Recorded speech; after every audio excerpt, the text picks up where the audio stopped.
Grimm's Complete Fairy Tales. The Brothers Grimm. Our Lady's Child.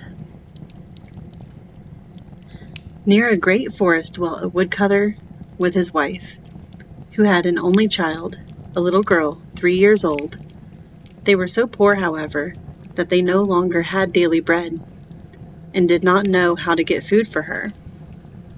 One morning the woodcutter went out sorrowfully to his work in the forest, and while he was cutting wood, suddenly there stood before him a tall and beautiful woman with a crown of shining stars on her head, who said to him, "I am the Virgin Mary, mother of the child Jesus. You are poor and needy. Bring your child to me. I will take her with me and be her mother, and care for her." The woodcutter obeyed, brought his child, and gave her to the Virgin Mary, who took her up to heaven with her. There the child fared well, ate sugar cakes, and drank sweet milk. And her clothes were of gold, and the little angels played with her.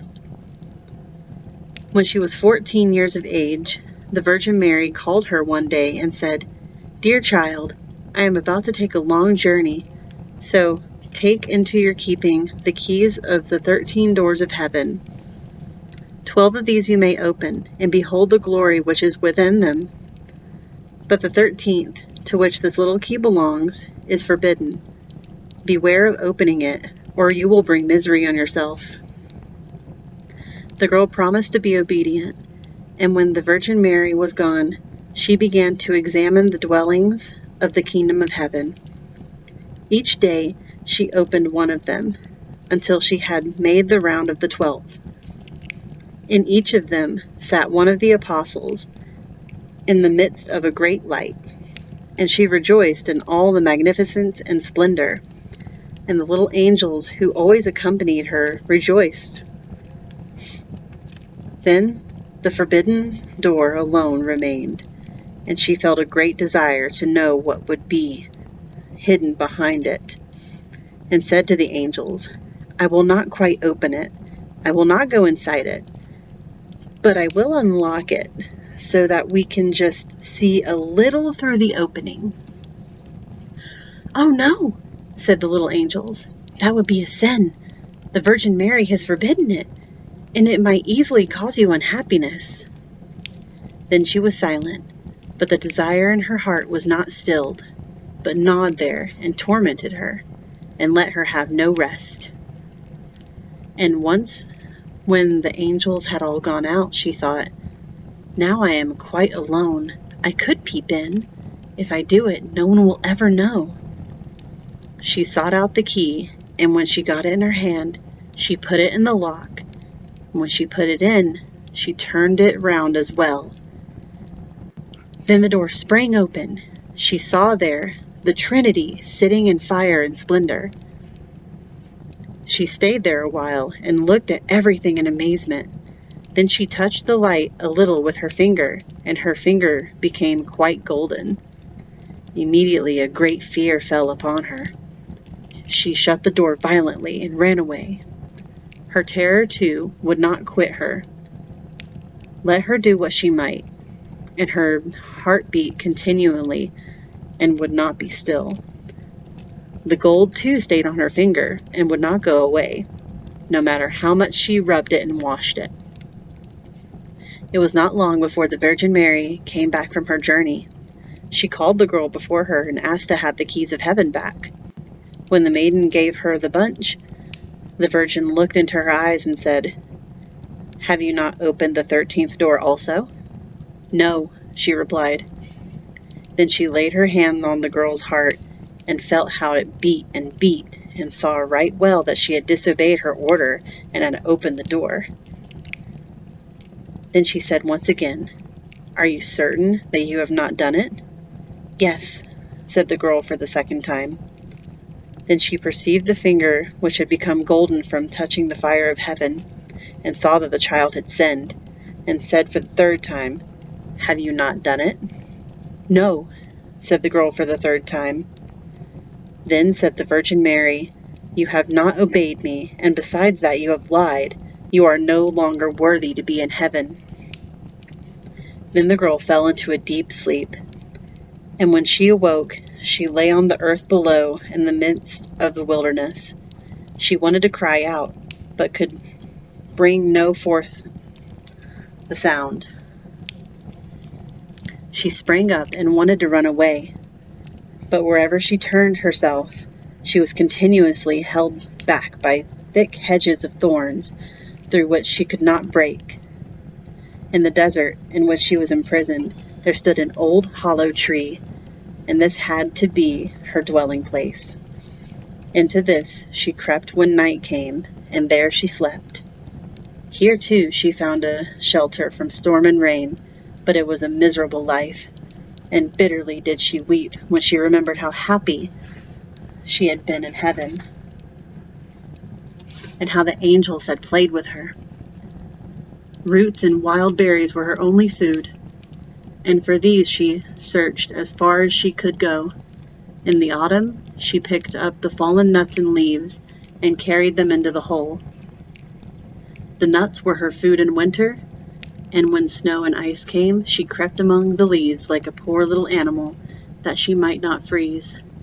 Before long, her clothes were all torn, and one bit of them after another fell off of her. As soon, however, as the sun shone warm again, she went out and sat in front of the tree, and her long hair covered her on sides like a mantle. Thus she sat year after year, and felt the pain and the misery of the world. One day, when the trees were once more clothed in fresh green, the king of the country was hunting in the forest, and followed a deer, and as it had fled into the thicket which shut in this part of the forest, he got off his horse, tore the bushes asunder, and cut himself a path with his sword. When he had at last forced his way through, he saw a wonderfully beautiful maiden sitting under the tree, and she sat there and was entirely covered with her golden hair down to her very feet. He stood still and looked at her full of surprise, and spoke to her and said, "Who are you? Why are you sitting here in the wilderness?" But she gave no answer, for she could not open her mouth. The king continued, "Will you go with me to my castle?" Then she just nodded her head a little. The king took her in his arms, carried her to his horse, and rode home with her. And when he reached the royal castle, he caused her to be dressed in beautiful garments, and gave her all things in abundance. Although she could not speak, she was still so beautiful and charming that he began to love her with all his heart, and it was not long before he married her. After a year or so had passed, the queen brought a son into the world. Thereupon the Virgin Mary appeared to her in the night when she lay in her bed alone, and said, "If you will tell the truth and confess that you did unlock the forbidden door, I will open your mouth and give you back your speech. But if you persevere in your sin and deny obstinately, I will take your newborn child away with me." Then the queen was permitted to answer, but she remained hard and said, "No, I did not open the forbidden door." And the Virgin Mary took the newborn child from her arms and vanished with it. Next morning, when the child was not to be found, it was whispered among the people that the queen was a man-eater and had killed her own child. She heard all this and could say nothing to the contrary, but the king would not believe it, for he loved her so much. When a year had gone by, the queen again bore a son. In the night, the Virgin Mary came to her and said, "If you will confess that you opened the forbidden door, I will give you your child back and untie your tongue.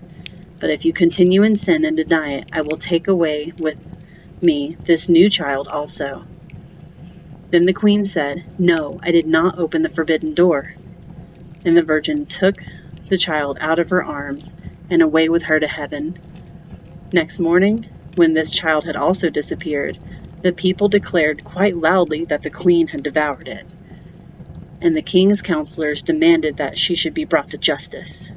The king, however, loved her so dearly that he would not believe it, and commanded the counselors under pain of death not to say any more about it.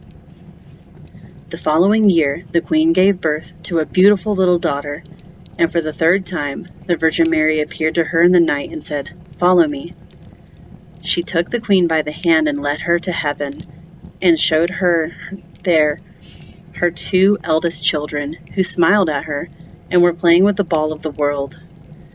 When the queen rejoiced at this, the Virgin Mary said, "Is your heart not yet softened?